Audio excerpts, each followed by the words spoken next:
बिस्मिल्लाहिर्रहमानिर्रहीम अस्सलाम वालेकुम। मैं हूं राखिल हसन गुमन। नाजरीन, आज 11 नवंबर है और फलस्तीन जंग को शुरू हुए एक साल से जायद अरसा हो चुका है, या ऑलमोस्ट कहा जाए तो 400 के करीब दिन जो हैं वो इस जंग को शुरू हुए हो चुके हैं। और अब 400 दिनों के बाद अगर गजा जंग की सूरत हाल को एनालाइज किया जाए तो जब 7 अक्टूबर 2023 को ये नया सिलसिला शुरू हुआ था तो उस वक्त ये कहा गया था कि जो रेजिस्टेंस फाइटर्स हैं उन्होंने अपने पांव जो हैं उनके ऊपर कुल्हाड़ी मारी है और विद इन डेज ये रेजिस्टेंस ग्रुप जो है वो इस दुनिया से खत्म हो जाएगा। लेकिन अब जो नई डेवलपमेंट हुई है और जो नई चीजें सामने आई हैं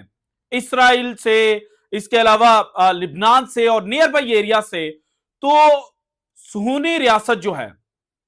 उसको नाकाबिले तलाफी नुकसान पहुंचा है। और अब यहां तक बात की जा रही है कि जो सुहूनी रियासत है उसने जो रेजिस्टेंस ग्रुप है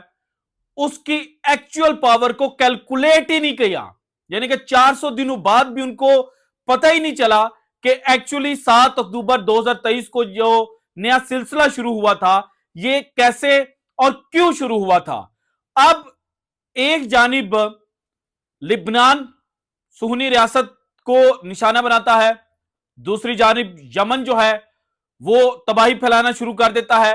तीसरी जानिब जो इराकी फोर्सेस हैं वो मैदान में कूद पड़ती हैं, चौथी जानिब जो जनाब गजा के मुसलमान हैं वो भी सुहनी रियासत को निशाना बनाते हैं। और सुहनी रियासत के जो अपने प्राइम मिनिस्टर हैं नेतन्याहू, अब उन्होंने उनके खिलाफ जो केस चल रहा था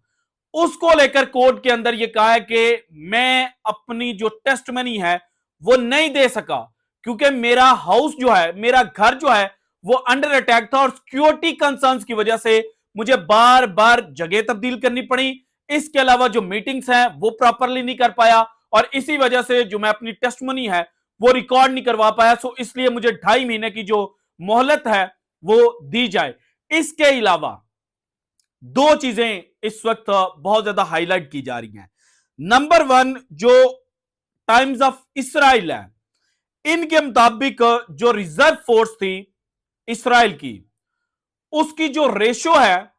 वो 400 दिनों के बाद कम हो चुकी है। यानी कि इनिशियली ये कहा गया कि जब 7 अक्टूबर 2023 को यह सिलसिला शुरू हुआ तो उस वक्त कुछ बटालियंस और कुछ जो ग्रुप्स थे, जो जनाब कमांड्स थी, वहां पर जो रिजर्व फौजी हैं उनके आने की जो रेशो थी वो 100% से 150% तक जा चुकी थी। लेकिन एक साल के बाद यह रेशो डिक्लाइन की जानिब जा रही है। और टाइम्स ऑफ इसराइल को कोट करते हुए जो चीज मैं आपके सामने रख रहा हूं इसके मुताबिक जो अभी जनाब पिछला हफ्ता गुजरा है इसमें the turn out rate in the reservist units currently fighting in Lebanon and the Gaza strip has range between 75% and 85% according to defence sources. So जो सुन्नी रियासत के रिजर्व फौजी हैं उन्होंने लड़ने से इनकार कर दिया है और वो जनाब जो अपनी कमांड्स थी, जो अपनी बटालियंस थी, वहां पर रिपोर्ट नहीं कर रहे। इसके अलावा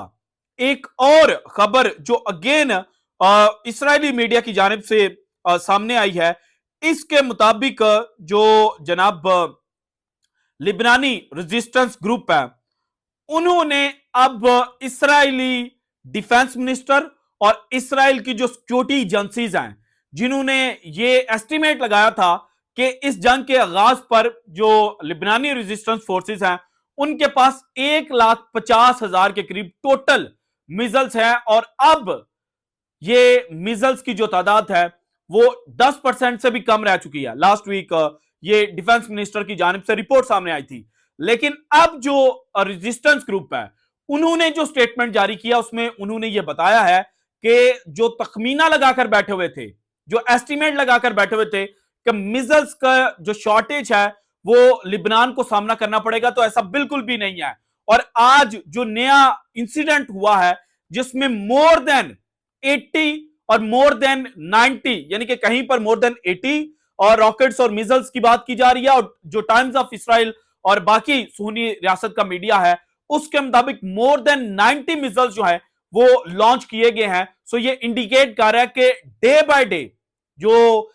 इसराइल के एस्टिमेट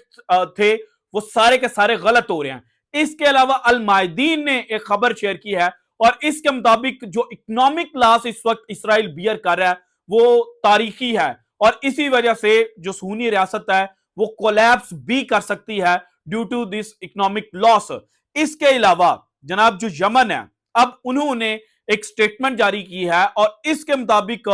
जो तल अबीब है इसके नियर बाई जो जनाब मिलिट्री बेस थी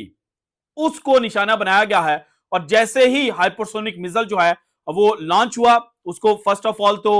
जो डिफेंस सिस्टम है इसराइल के पास आपको पता है कि उनका अपना डिफेंस सिस्टम बड़ा तगड़ा था। इसके अलावा जो यूएस ने उनको डिफेंस सिस्टम दिया ये दोनों ज्वाइंटली काम कर रहे हैं लेकिन दोनों सिस्टम जो है वो हाइपरसोनिक मिसाइल जो है उसको डिटेक्ट करने में नाकाम हुए और डायरेक्ट तल अबीब के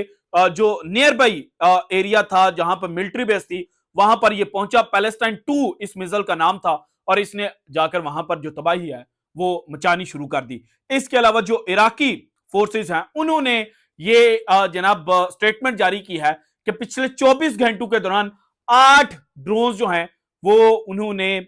इसराइल की जानब भेजे हैं। सो ऑल इन ऑल जो करंट सिचुएशन है इसमें इसराइल को काफी ज्यादा नुकसान जो है वो बियर करना पड़ रहा है और इसराइल अपनी जो जान है वो बचाने की जहां पर कोशिश कर रहा है। बल्कि जान बचाने से मुझे याद आ गया एक और खबर भी थी और इस खबर के मुताबिक जो इसराइली अपने मुल्क को छोड़कर जा रहे हैं उनकी जो रेशियो है वो 42% के ऊपर जा चुकी है। सो ये तारीखी इंसिडेंट इस वक्त हम ऑब्जर्व कर रहे हैं और इनके मुताबिक इन जो रीसेंट इंसिडेंट्स हैं इनको बिगर पिक्चर के ऊपर एनालाइज किया जाए तो इनके मुताबिक इसराइल को बहुत ज्यादा नुकसान जो है वो बियर करना पड़ रहा है। So this is it from today's episode. अगर आपको वीडियो पसंद है तो लाइक कीजिएगा, ज्यादा से ज्यादा शेयर कीजिएगा, अपनी कीमती राय का इजहार लाजमी कीजिएगा और अगर आपने अब तक चैनल को सब्सक्राइब नहीं किया तो कर दें। शुक्रिया, अल्लाह हाफिज।